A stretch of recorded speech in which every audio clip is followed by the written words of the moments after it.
I got a message from a wonderful group of guys somewhere in the world that are part of an ambulance service, and they told me the following story. Their service received a call of a motor vehicle accident. A car hit a person. And so they show up on scene and they help the pedestrian victim who was hit by the car. They give them first aid, they do what they have to do.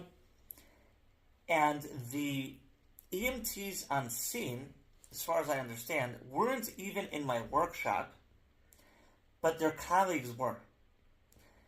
And their colleagues told them that in my workshop I said that every call has two patients, the one that's the obvious one and the one that is the unseen one.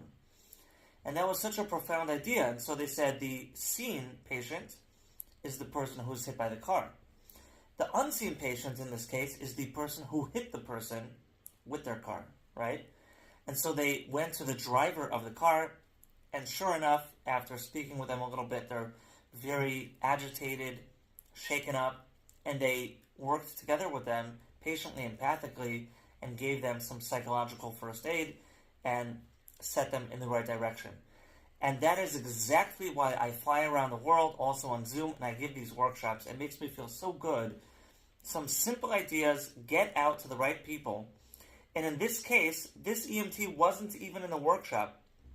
He is part of an organization that the organization took the workshop. And so it changes the culture of an organization when you get these ideas out. And different things start to happen. New things occur. And that is miraculous. It is incredible. It is gratifying.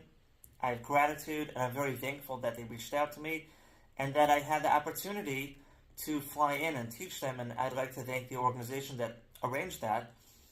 But that is exactly what this is all about. Because for the person who hit the other person, as bad as it is to get hit by a car, it is also bad to hit somebody with a car.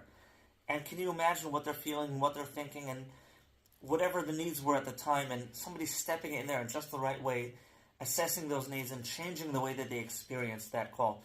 And the idea of having a seen, obvious victim and then the unseen, lesser obvious person actually has a lot of presentations of that idea. So let's say you go to a CPR on an 83-year-old person, and of course the family of the deceased, they might need some psychological first aid or not, depending on the case.